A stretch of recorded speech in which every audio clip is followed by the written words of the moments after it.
네, 여러분 안녕하세요. 10월 30일 한국 시간 기준으로 밤 9시 35분 딱 5분 전에 미국 GDP 속보치가 발표됐습니다. 발표된 속보치가 어떤 의미가 있는지 또 이게 시장에 어떤 영향을 미칠 것인지 지금부터 즉시 분석해 볼 수 있도록 하겠습니다. 바로 가도록 하겠습니다. 지금 발표된 GDP 속보치는 말 그대로 2.8%였습니다. 표시된 2.8%의 의미를 좀 말씀드리면 어쨌든 2.8% 이 숫자는 숫자 그대로의 의미를 말씀드리면 굉장히 견조한 숫자다. 어쨌든 2.8%면 미국 경제가 잠재 성장률이 2%니까요.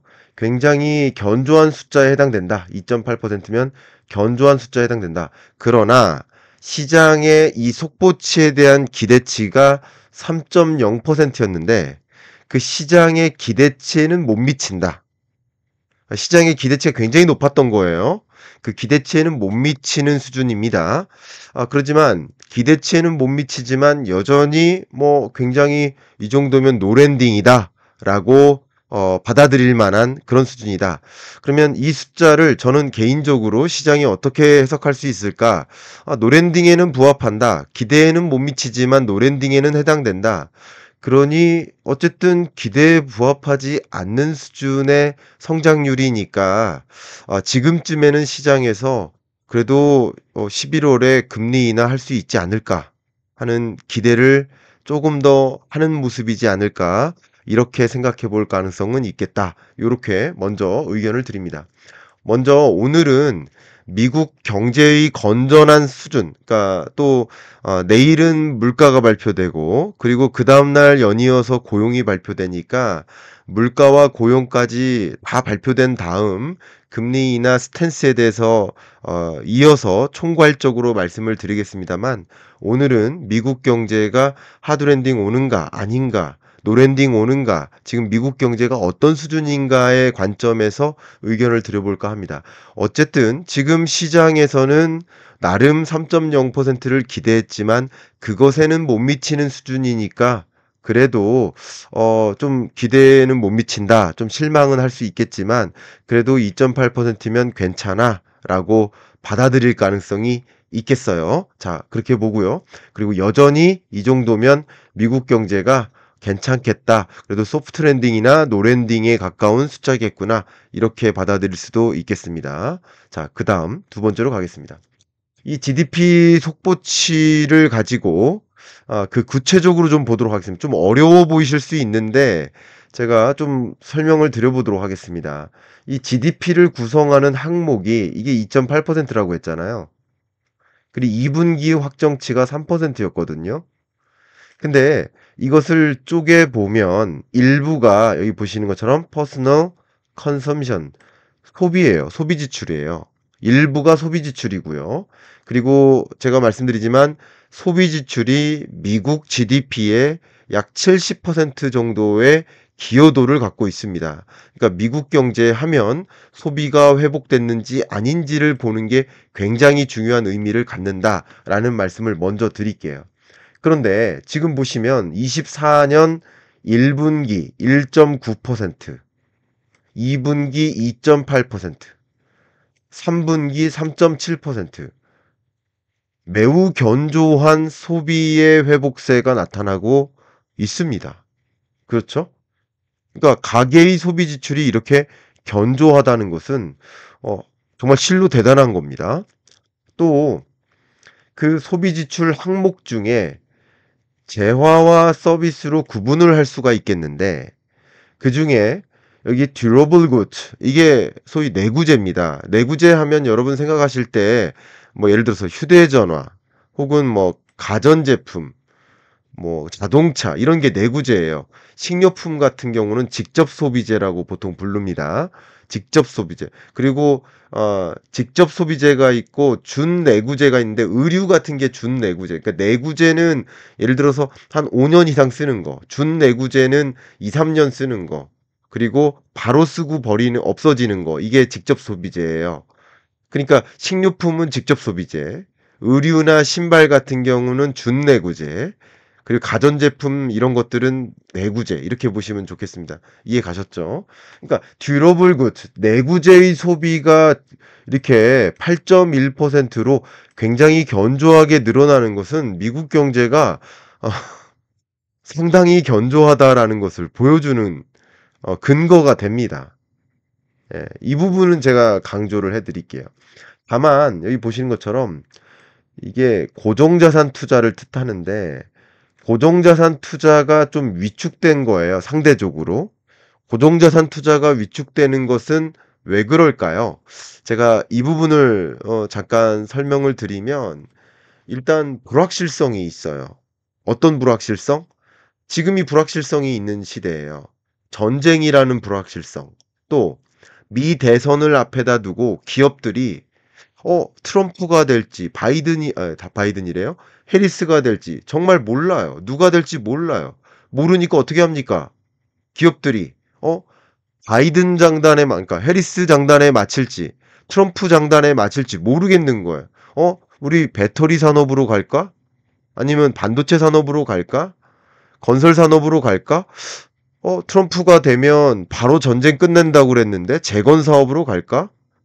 어떤 장단에 맞춰서 어떤 비즈니스로 가야 될지, 어떤 쪽으로 신산업을 진출해야 될지, 어떤 국가로 신시장을 개척할지 방향성을 잡지 못해요. 그러니까 대선을 앞에다 두고 그리고 전쟁이 확전되는 양상을 앞에다 두고 기업들이 신규 투자를 못해요. 그러니까 이것은 경기적인 저의 해석입니다. 이것은 저의 해석이 틀릴 수도 있어요. 근데 저는 그렇게 이 고정자산 투자가 위축되는 현상을 놓고 제가 그렇게 해석하고 있다는 것을 말씀드리는 겁니다. 다시 보여드리겠습니다. 이 고정자산 투자가 지금 이렇게 위축되는 현상은 3분기 들어서 위축되는 현상은 이런 경기적인 요소가 아니라 경기적으로는 내구재 소비가 늘어나니까 내구재 소비가 늘어나는데 고정자산 투자가 상대적으로 줄어드는 이런 변화는 상대적으로 이런 불확실성에 따른 요인이다라고 저는 해석을 해 보는 겁니다. 이렇게 의견을 드립니다. 그 밖에 다른 요소들도 있는데 다른 요소들에 대한 해석은 제가 차후에 추가적으로 말씀드릴 수 있는 기회가 있을 때 또 의견을 드려볼 수 있도록 하겠습니다. 자, 지금까지 3분기 GDP 속보치에 대해서 개괄적으로 말씀을 드렸어요. 그런데 제가 그동안 말씀을 드렸는데 우리나라도 마찬가지예요. 얼마 전에 지난주에 3분기 GDP 속보치가 발표됐어요. 근데 항상 발표될 때 GDP가 발표될 때 GDP는 뭐예요? 분기별 GDP가 발표되죠. 분기별 데이터예요. 그러니까 데이터가 월별 데이터가 있고 분기별 데이터가 있고 뭐 주간 데이터가 있고 다 다양합니다만 이 GDP 데이터는 분기별 데이터예요. 근데 그 해당 분기가 지나면 약 한 달 정도가 지나고 나서 그죠? 예를 들면 7, 8, 9월이 3분기잖아요. 7, 8, 9월이 지나고 그리고 10월 마지막 하루 그죠? 10월 마지막 일이잖아요, 거의. 10월 달 중에서도 거의 마지막 하루잖아요. 그러니까 거의 한 달 정도 지나서, 그러니까 7, 8, 9월 하고도 한 달 정도가 지나서 발표되는 게 속보치인 거예요. 그리고 지금으로부터 또 약 한 달 정도가 지나서 잠정치라는 게 발표돼요. 그리고 또 그로부터 약 한 달 정도가 지나서 확정치가 발표됩니다. 자, 그 부분을 가볍게만 그 로직을 말씀을 드려보도록 하겠습니다. 로직은 말씀드려야 되니까. 일단 미국 경제 같은 경우도 이렇게 1분기 GDP 같은 경우도 첫 번째 발표, 두 번째 발표, 세 번째 발표. 2분기 GDP도 첫 번째, 두 번째, 세 번째 발표. 그러니까 속보치는 그 GDP라는 통계가 상당한 의미가 있기 때문에 좀 가급적이면 완벽하게 추계되지 않은 상태에서 좀 급하게 GDP 수준을 보여주기 위한 데이터라고 볼 수 있겠고요. 이해가시죠? 그리고 잠정치도 역시 마찬가지고 그리고 말 그대로 마지막에서야 확정치를 발표한다. 근데 보시는 것처럼 뭐 지난 분기로 갖고 말씀드릴까요? 2분기 데이터 가지고 속보치가 2.8%였고 잠정치가 3.0%였고 확정치가 3.0%였어요. 그러니까 조정이 될 수 있습니다. 이렇게. 근데 상향 조정될 수도 있지만 속보치가 1.6이었다가 하향 조정될 수도 있는 거예요. 그러니까 그 방향성은 그 누구도 알 수 없습니다. 경향성은 없어요. 그렇게 의견을 드립니다. 어쨌든 오늘 발표된 것은 기본적으로 여러분께 의견 드린다면 속보치인 거고요. 약 한 달 후에 잠정치가 발표되겠죠. 그 잠정치를 또 기다려 보실 필요가 있겠다라는 의견을 드리고요. 그러나 현재로서는 이 속보치 안에서 평균적으로 조정폭이 있다 하더라도 0.2%포인트? 요 정도 조정폭이니까 뭐 최악의 경우 뭐 2.6%, 뭐 좋으면 방금 발표된 게 2.8%였으니까 좋으면 또 3.0%. 그러니까 미국 경제가 이 정도면 거의 노랜딩에 가까운 2.0%라는 잠재 성장률에 비교해 보면 이 정도면 굉장히 견조한 성장률을 3분기에 보였다. 이렇게 해석해 볼 수가 있겠죠. 그러면 더 중요한 것 중에 하나가 어쩌면 4분기 성장률인데 현재로서는요. 보여드리면 저는 뉴욕 페드의 나우캐스트 기준으로 4분기 GDP 증가율을 2.5%로 현재 전망치를 인용하고 있습니다. 그래서 이런 추세로 미국 경제를 보고 있기 때문에 미국 경제는 24년 올해 성장률을 연간으로 봤을 때 거의 한 2.8%에 달하는 굉장히 견조한 성장률을 유지하는 모습으로 전망을 하고 있습니다. 그렇게 여러분께 의견을 드립니다. 자, 그러면 지금까지는 좀 분기별로 어쩌면 좀 촘촘하게 어쩌면 롱텀한 그림을 그리기보다는 분기별 쇼텀한 그림을 미국 경제가 어떤 흐름이었는지를 촘촘하게 말씀을 드렸다면 이제 좀 긴 텀으로 미국 경제가 어떤 상황인지를 한번 그림을 그려볼 필요가 있겠다라는 관점에서 의견을 드려보도록 하겠습니다. 미국 경제를 저는 뭐라고 표현했냐면 예외주의다. The US exceptionalism이다 라는 표현을 이미 경제전망서에 해드렸습니다.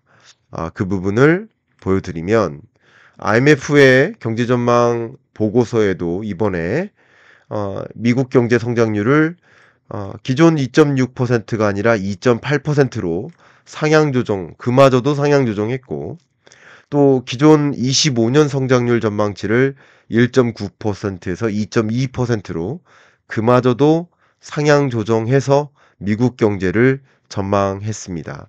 미국 경제가 세계 경제는 저성장 고착화되고 있는데 미국 경제는 뭐 괜찮다.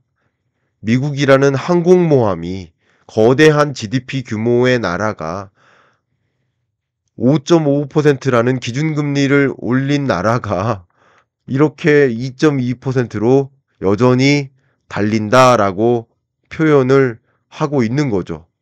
굉장히 견조한 수준으로 유지한다. 근데 왜 이렇게 견조한 수준으로 성장세를 유지할 수 있을까? 국제금융센터에서 이 부분에 대한 해석을 했는데 제가 좀 이 부분을 좀 정리해 드릴게요. 의견을 드린다면 경제 주체가 어떠해요? 가계, 기업, 정부죠. 경제의 3대 주체, 가계, 기업, 정부. 가계, 기업, 정부가 일단 가계는 소득이 안정적이에요. 저축 수준이 또 양호해요. 그러니까 소비 지출이 견조한 겁니다. 제가 지금 보여드렸던 것처럼. 그리고 고용도 여전히 거의 완전 고용에 가깝습니다. 4.5% 실업률을 계속 밑돌고 있습니다. 여전히. 그러니까 소득은 소비는 소득의 함수고 소득은 고용의 함수인데 고용, 소득, 소비가 안정적으로 견조하게 유지되고 있는 모습이다. 그리고 기업도 역시 누적 이익이 있고 보유한 현금을 활용하고 있고 기업들이 또 투자 지출을 견조하게 하고 있고 그러니까 계속 기업들도 활동을 하고 있다. 또 소득에 기반해서 소비 지출을 하니까 기업들도 계속 매출을 영위할 수 있게 된다. 또 정부는 지속적으로 차입할 수 있고 적자 누적 부채를 확대해 가면서 정부 지출을 견조하게 늘려갈 수 있다. 기축통화국으로서 계속 달러를 찍어내고 적극적으로 정부 부채에 의존해서 얼마든지 국채를 발행하고 그리고 그 국채를 사줄 국가들이 있고 또 세계는 미국 국채에 열광하고 또 세계는 미국 주식에 열광하고 미국 주식 펀드, 미국 채권 펀드에 열광하고 세계는 또 미국으로 돈의 이동이 일어나고 미국 예외주의죠. 강달러를 만들고 또 강달러 속에서 미국으로의 돈의 이동이 일어나고 그게 또 미국 경제를 계속 원활하게 만드는 상대적으로 미국 경제는 탄탄하고 다른 나라는 계속 어렵게 만드는 그런 현상. 제가 이런 현상들을 말씀드려 올 때 여러분들께 책을 한 번씩 인용해 드리니까 좀 좋아해 주시더라고요. 그래서 책에서도 여러분 책 25년 경제전망서 갖고 계신 분들은 75페이지를 한번 열어봐 주세요.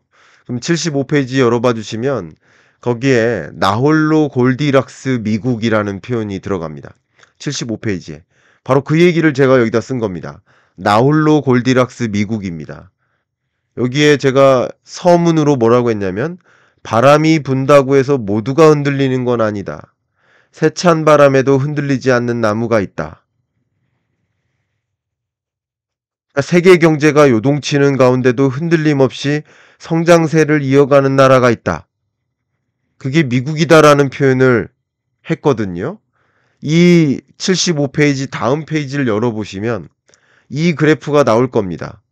장기적으로도 이게 G7 국가예요. G7 국가 중에 장기적으로도 5년 후 미래를 보면 장기적으로도 미국 경제 성장률이 가장 높아요. 그렇게 전망이 돼요. 그러니까 미국 예외주의죠. 나 홀로 골디락스인 거예요.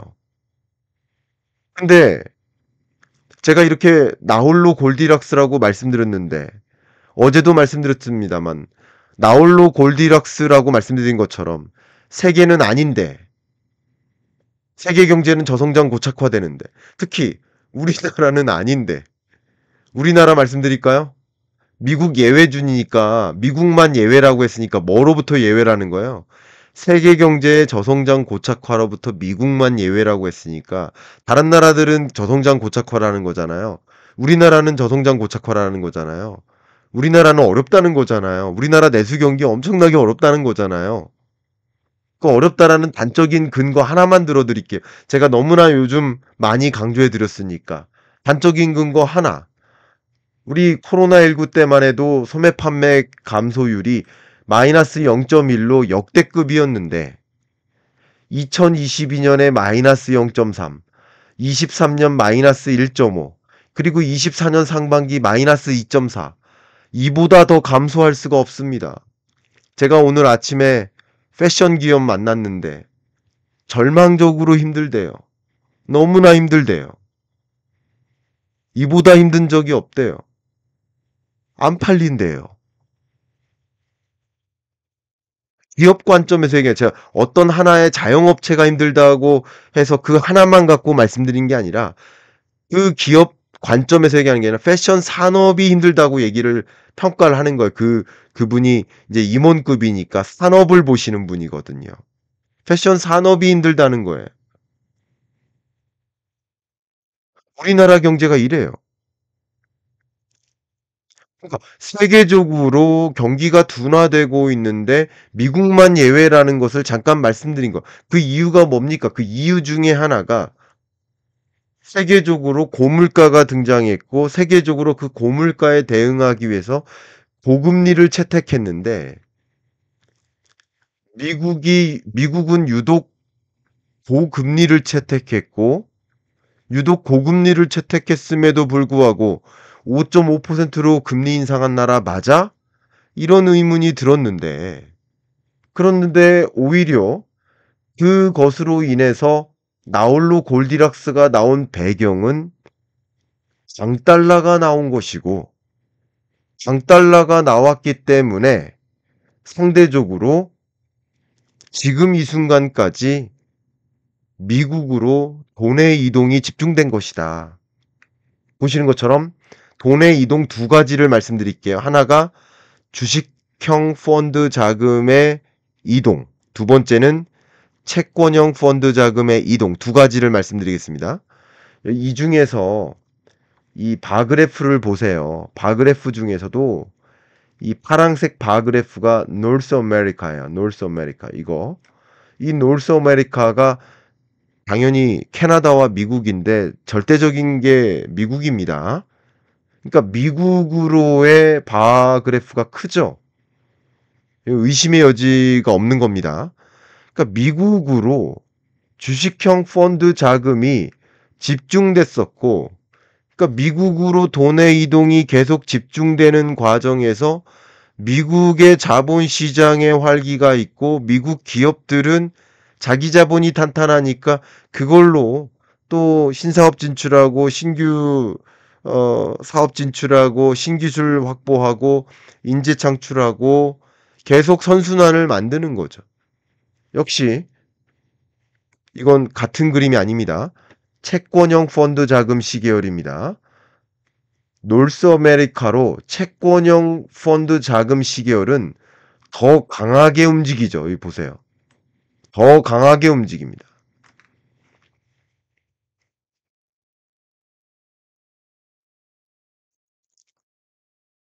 그러니까 제가 그냥 모든 것들을 그냥 근거를 가지고만 말씀드리는 거죠. 근거를 갖고. 그러니까 이렇게 미국 경제가 물론 미국 경제가 왜 이렇게 나홀로 골디락스가 되었나라는 것을 뭐 책에서는 한 6가지의 근거를 가지고 설명을 드렸습니다만 오늘은 그 골디락스의 배경을 돈의 이동이라는 관점에서만 국한시켜서 설명을 드렸던 겁니다. 그러니까 미국 경제가 어쨌든 오늘 발표된 GDP 속보치로는 시장의 기대치에는 미흡했을진 모르지만 어쨌든 그 정도면 여전히 뭐 강하다라는 라고 받아들여질 만한 숫자인 것이고 오히려 시장에서는 일시적으로는 기대에 못 미치네 하면서 실망할 수는 있을 거예요. 잠시는. 그러나 오히려 기대치는 못 미치지만 금리 인하에 대한 기대감은 또 올라갈 수 있습니다. 이해가시죠? 그런 국면이라고 또 볼 수 있기 때문에 오히려 미국 경제는 더 주식시장이나 자본시장에는 더 많은 기회가 또 생길 수도 있는 거고요. 또 한 가지 이런 것들까지 좀 생각해 보실 수도 있겠고요. 근데 그 오늘 GDP 발표된 거 말고요. 중기적으로 또 장기적으로 봤을 때 또 5년 후까지도 봤을 때 오늘 포함된 내용에는 미국 경제가 너무나 강하게 움직이는 이런 흐름 속에는 여러 가지 근거 중에 하나가 돈의 이동이 있구나. 미국으로의 돈의 쏠림이 있구나. 그러니까 미국이라는 나라가 계속 미국으로 돈을 쏠리게 만들고 있구나. 미국 경제가 여전히 강한 이유가 거기에 있구나. 라는 것을 충분히 이해할 수 있는데 오늘 이야기가 도움이 되셨기를 좀 바라는 마음 드리면서 마무리할까 하는데요. 끝으로 녹화를 위해서 여러분들께 제 책 소개 해드리고 마무리할까 합니다. 피봇의 시대입니다. 2025년 경제 정말 험난한 파도가 앞에 놓여 있습니다. 여러분들이 2025년 경제를 좀 들여다보시면서 오늘은 잠깐 미국만 나홀로 골디락스네 하는 그런 현상들을 좀 짚어보는 데 참조가 될 만한 내용들을 말씀드렸다면 그 밖에도 정말 수많은 험난한 파도들, 기회 요인들, 또 위험 요인들 먼저 좀 들여다보시고 그런 요소들을 먼저 읽고 어떻게 대응할지를 좀 생각해 볼 수 있는 그 안에서 내 이 파도를 잘 헤쳐나갈 인사이트를 좀 찾아볼 수 있는 그런 기회를 책을 통해서 만나보실 수 있기를 좀 응원하겠습니다. 그렇게 마무리하면서 이제 녹화를 이렇게 마무리하겠습니다. 감사합니다.